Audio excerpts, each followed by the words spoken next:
우리 하나님의 말씀 같이 보겠습니다. 신약성경 요한계시록 4장 1절로 4절 말씀입니다. 요한계시록 4장 1절로 4절 말씀을 한 절씩 우리 한 목소리로 같이 읽겠습니다. 이 일 후에 내가 보니 하늘에 열린 문이 있는데 내가 들은 바 처음에 내게 말하던 나팔 소리 같은 그 음성이 이르되 이리로 올라오라. 이후에 마땅히 일어날 일들을 내가 내게 보이리라 하시더라. 내가 곧 성령에 감동되었더니 보라, 하늘에 보좌를 베풀었고 그 보좌 위에 앉으신 이가 있는데 앉으신 이의 모양이 벽옥과 홍보석 같고 또 무지개가 있어 보좌에 둘렸는데 그 모양이 녹보석 같더라. 또 보좌에 둘려 24 보좌들이 있고 그 보좌들 위에 24 장로들이 흰옷을 입고 머리에 금관을 쓰고 앉았더라. 아멘. 우리가 오늘부터는 요한계시록 말씀을 계속해서 연말까지 나누도록 하겠습니다. 요한은 장차 이루어질 일들에 대해 이야기하고 있습니다. 요한이 직접 이야기하는 것이 아니라 바로 하나님께로부터 받은 것을 요한계시록을 통해서 소개하고 있는 거죠. 그는 지상에서 전개될 일과 종말에 관한 모든 일을 총지휘하는 핵심부이며 그 근원지인 하나님의 보좌의 광경을 묘사합니다. 그렇다면 하나님의 보좌를 통해 저와 여러분들이 바라보아야 할 것은 무엇일까요? 자, 1절 말씀을 우리 한 번 더 같이 읽어봅시다. 시작. 이 일 후에 내가 보니 하늘에 열린 문이 있는데 내가 들은 바 처음에 내게 말하던 나팔 소리 같은 그 음성이 이르되 이리로 올라오라. 이후에 마땅히 일어날 일들을 내가 내게 보이리라 하시더라. 아멘. 지금 나팔 소리 같은 음성이 누구를 부르고 있어요? 요한을 부르고 있는 거예요. 이리로 올라오라. 요한을 부른 이유가 무엇입니까? 이후에 마땅히 일어날 일들을 보여주시기 위해서입니다. 마땅히 일어날 일들이란 그러면 무엇일까요? 이 세상의 종말과 예수 그리스도의 다시 오심, 즉 재림, 또 종말론적 하나님 나라가 이루어지는 것을 뜻합니다.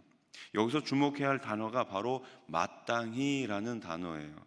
이 단어는 재림과 심판이 하나님의 의지에 의해 이루어지는 사건임을 설명해 줍니다. 그 어떤 사람의 의지가 아니라 바로 하나님의 강권적인 주권에 의해서 마지막 때가 온다라는 것입니다. 하나님이 요한에게 보이신 일은 혹시 될 일이나 될 수도 있는 일이 아닙니다. 어쩌면 일어날 수 있는 일이 아니라 어떤 일이에요? 반드시 일어날 일입니다.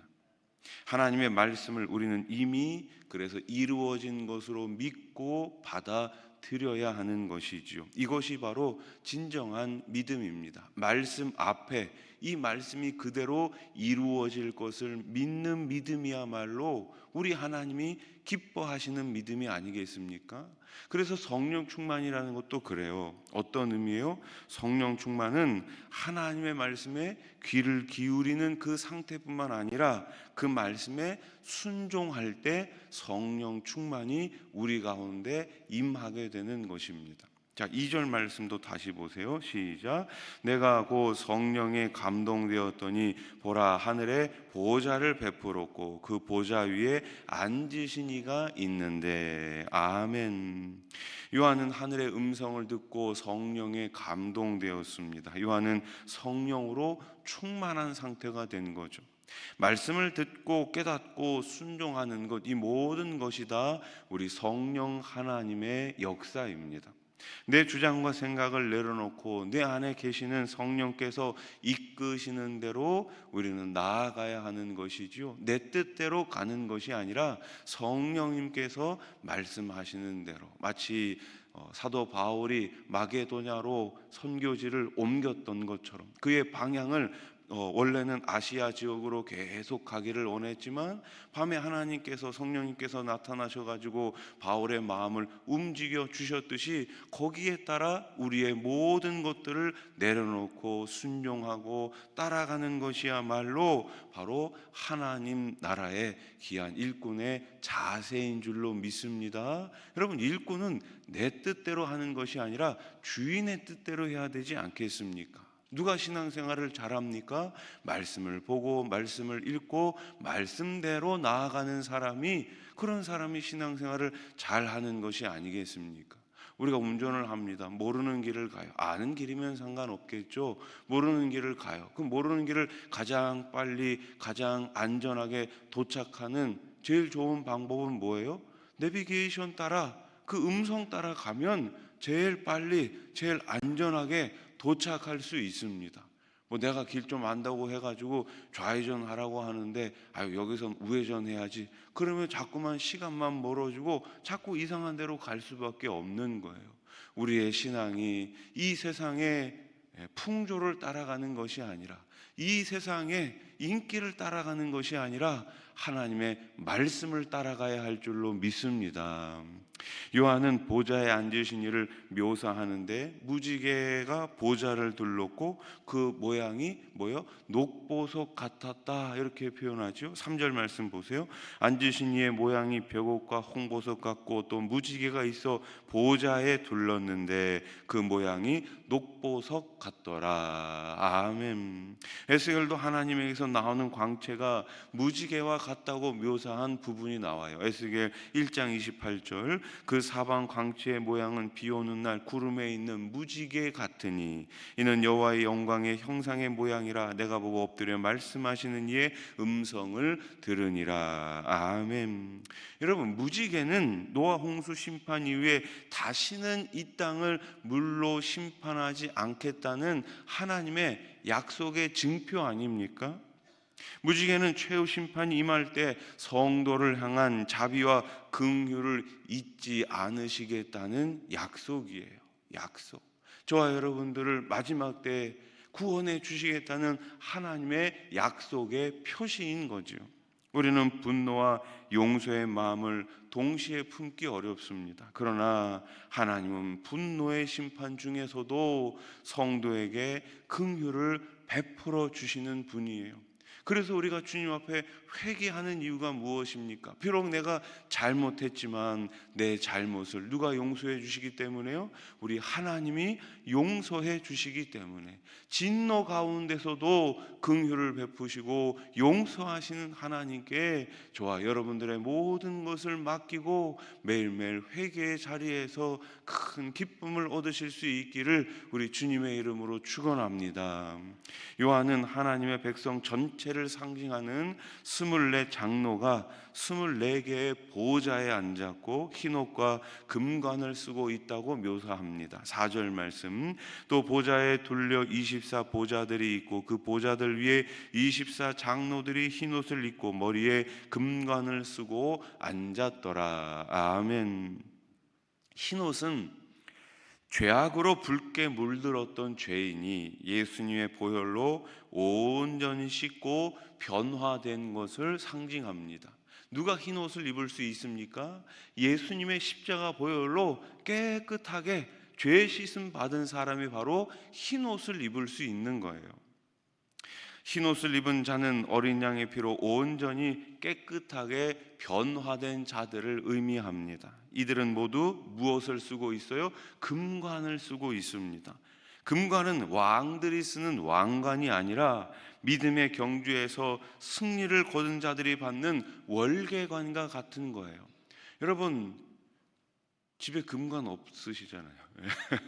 우리가 뭐 언제 금관 써보겠습니까? 경주에 가면은 그 박물관이 있잖아요. 거기 가면 옛날에 이제 그 신라 시대 때 왕들이 썼던 그런 금관들 이렇게 다 전시되어 있는데, 물론 이제 다 가짜겠지만 다 이제 전시되어 있는데, 우리 뭐 살면서 금관 써볼 일이 어디에 있겠습니까? 그런데 우리가 하나님을 만나는 그 마지막 때 하나님 나라에 들어가는 그 순간 우리 머리에 다 금관을 씌워 주신다니까요. 금관을 씌워주시는 거예요.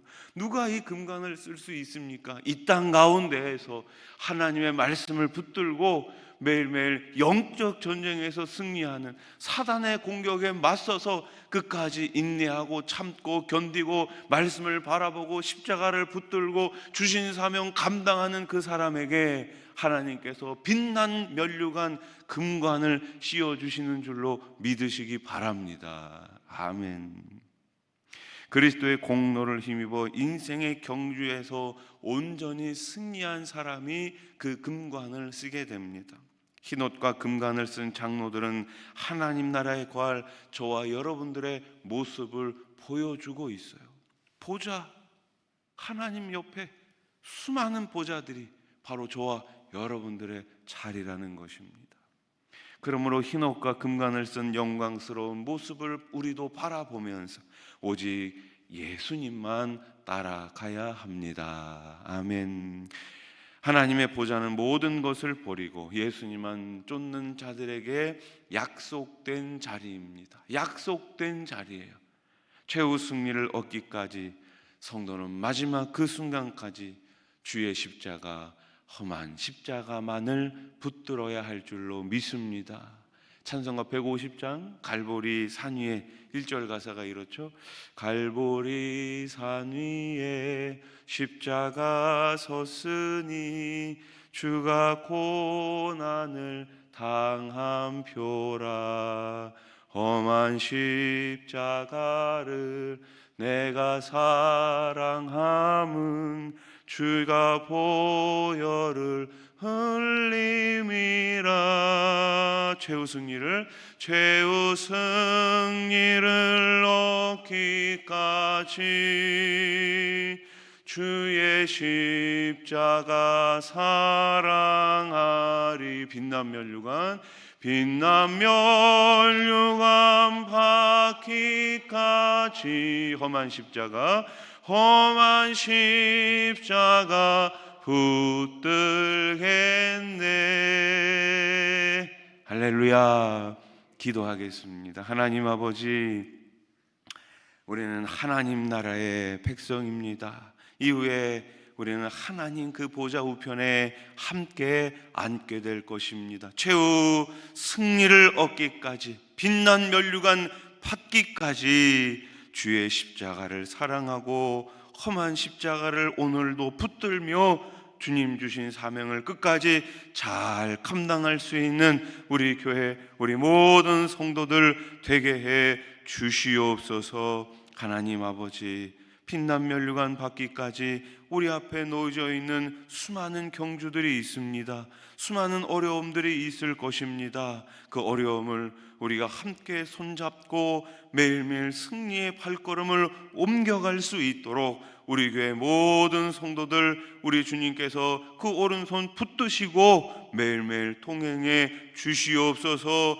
영적 전쟁에서, 사단의 공격에서, 마귀의 유혹에서 매일매일 이기고 승리하는 주님의 자녀들, 우리 수원하산교회가 되게 해 주시옵소서. 오늘 새벽에도 여러 가지 기도 제목을 가지고 주님 앞에 나왔습니다. 부르짖어 기도할 때에, 간구할 때에 내 입을 넓게 열라 채우리라 말씀하신 하나님의 약속의 말씀을 붙들고 기도하고 응답받는 복된 시간 되게 해 주시옵소서. 가정과 자녀와 직장과 일터와 모든 우리의 환경을 우리 주님 아시오니 우리 하나님께서 오늘도 바른 길로, 옳은 길로, 정직한 길로 우리를 인도해 주시옵소서. 하나님 아버지, 세우신 많은 일꾼들이 있습니다. 성령의 충만함을 더하여 주시옵소서. 말의 지혜를 더하여 주시옵소서. 분별력을 주시옵소서.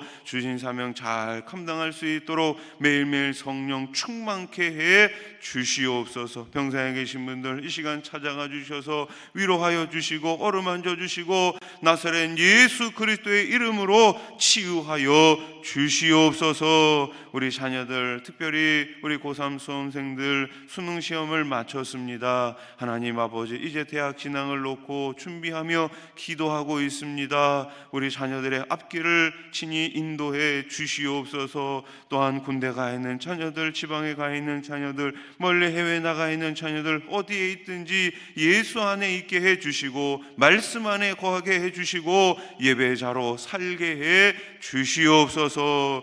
예수님의 이름으로 기도드립니다. 아멘.